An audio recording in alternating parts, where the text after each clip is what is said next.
¿Han abierto o van a abrir sede en Tudela? Sí, en Tudela yo creo que en los próximos meses y posiblemente también abramos otra sede para la zona de la comarca de Pamplona. ¿Y el Congreso para cuándo? Bueno, no lo sabemos todavía.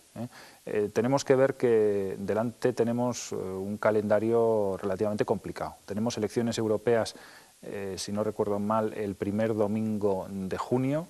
Por tanto, habrá campaña prácticamente durante todo el mes de mayo y eso pues, nos quita espacio físico, nos quita posibilidades de calendario para poder hacer el Congreso. Por Antes tanto, del verano, en todo caso. Tampoco es seguro que sea antes del verano. Caramba, se retrasa, ¿eh? Bueno, pero que se retrase no es malo. Es decir, nosotros estamos ya trabajando, tenemos comisiones funcionando, comisiones sectoriales, tenemos implantación ya en localidades. Estamos haciendo lo que podemos, las personas que ahí estamos, también de cara a los medios de comunicación, a lanzar nuestro mensaje. Tampoco tenemos que darnos excesiva prisa. Entonces, puede que sea antes del verano o a lo mejor es después del verano, pero tampoco pasa nada si es en una situación o es en la otra. Siguen sin encontrar el mirlo blanco, Bueno, o la gaviota, lo que sea. Bueno, yo creo que hay mucha gente dispuesta y capaz de representar liderazgos dentro del Partido Popular de Navarra. Pero le diré una cosa, efectivamente, bueno, pues dentro de pocos meses, cuando tengamos el Congreso, todo el mundo mirará a ver quién es el presidente, quién es el secretario general, etcétera, ¿no?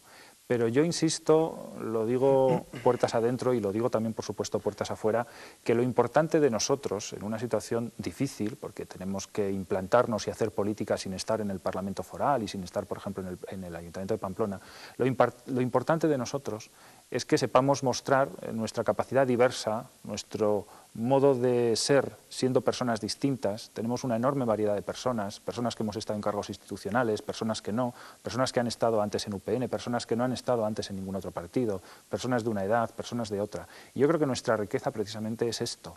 Y por tanto el liderazgo tal y como lo conocen en otros partidos, esos liderazgos omnímodos, liderazgos que lo hacen todo, liderazgos que lo representan todos, liderazgos del orden y mando, pues ese liderazgo desde luego nosotros no lo vamos a tener, nadie lo va a buscar en nosotros. Pero todos los partidos necesitan una referencia. Efectivamente. Y la gente tiene que también saber cuál es la referencia, el líder o la líder de ese partido. Le aseguro que cuando tengamos congreso habrá un presidente y un secretario general.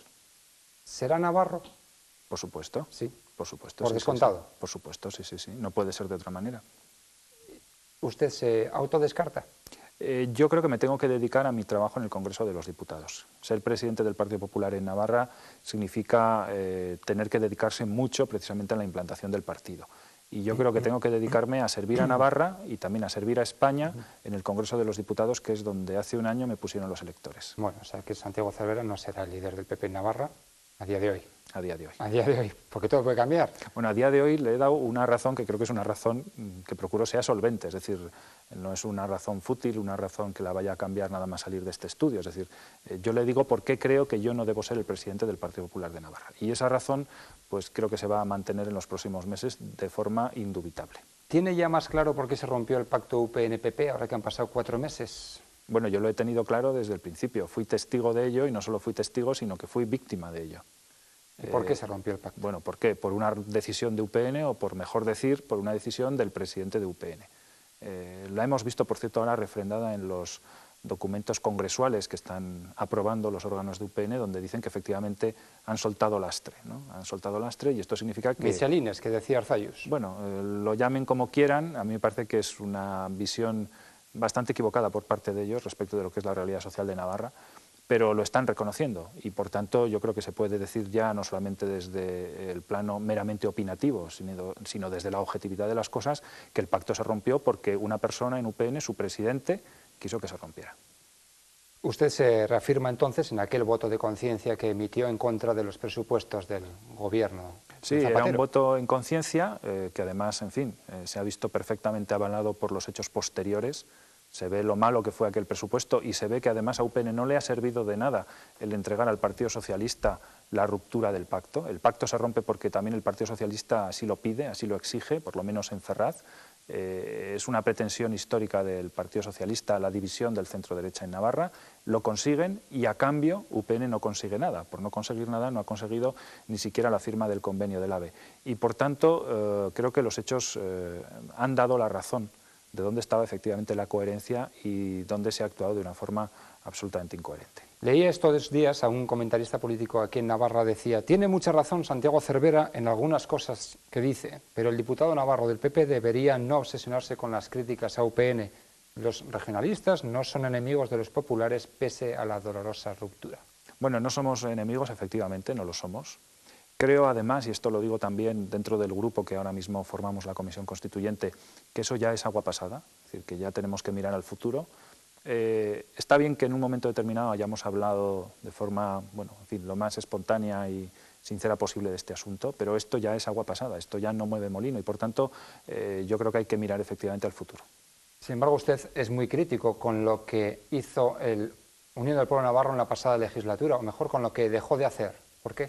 Bueno, porque yo creo que parte de lo que pasó en la pasada legislatura, una parte sustancial de lo que fue la acción de gobierno de UPN, es lo que ha traído como consecuencia esta situación de debilidad parlamentaria de UPN y, por tanto, su puesta a disposición del Partido Socialista, que es en estos momentos tercera fuerza política en Navarra, en el Parlamento Foral, y sin embargo es quien corta el bacalao, quien está marcando la pauta de la política en la comunidad foral.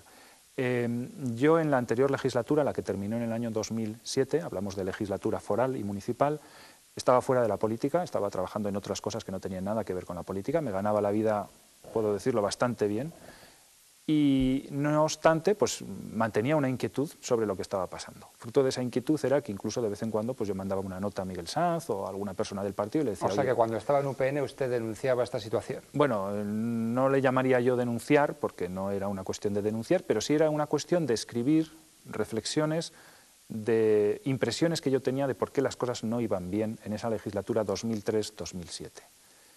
Al final tuve razón, lamentablemente tuve razón en lo que dije. Y el resultado fue que en el año 2007 UPN pasa de tener 23 escaños a tener 22, baja en escaños. Y eso además ocurre después de que se habían vivido 4 años magníficos de ingresos públicos, es decir, la Hacienda Foral tenía dinero a expuertas para hacer mucha política social, donde además había habido pues, una estabilidad política y parlamentaria enorme, porque con el CDN se formaba mayoría y CDN era un socio pues, muy leal, por tanto no había habido inestabilidad política, y luego además apareció el tema de la negociación de Zapatero con ETA, que también desde el punto de vista de lo que es, en fin, la motivación de la defensa de Navarra, pues aparece, digamos, en favor de UPN. Bueno, con esos 3 elementos en su favor, UPN baja de 23 a 22. Por tanto, algo falla, y en mi modo de ver, lo que estaba fallando era la política real, la política que interesaba a la gente, las cosas que realmente permitían a la gente pensar que un gobierno estaba trabajando realmente por sus intereses. ¿Y si fallaban todas esas cosas, por qué aceptó entonces ser diputado por UPN? Bueno, era un plano distinto, políticamente distinto, no era venir a la política foral, era ir a la política nacional. Importante. Y lo hice, y además creo que lo expliqué en estos mismos estudios, porque me parecía que era un momento muy importante tanto para Navarra como para el conjunto de España.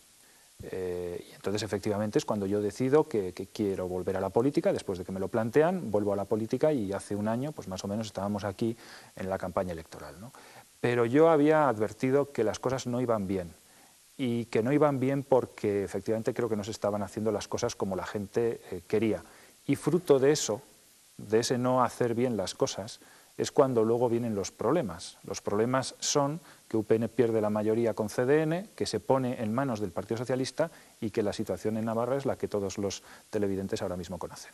¿Usted cree que el Partido Socialista Navarra mantendrá el compromiso de aprobar los presupuestos de toda la legislatura? Es decir, que en el último año de la legislatura no dará su voto en contra de los presupuestos con el gobierno pensando que es año electoral. Mire, si usted pregunta sobre los presupuestos, le diré que los presupuestos pues, son una cosa muy importante, pero no lo son todo. En Navarra se han prorrogado presupuestos y no ha pasado nada.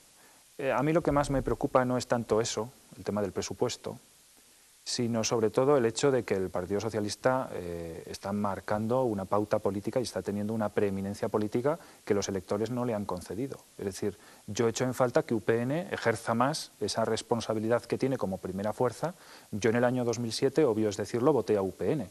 Y creo que ese voto está siendo defraudado. Y está siendo defraudado porque está siendo entregado al Partido Socialista cada 2 por 3.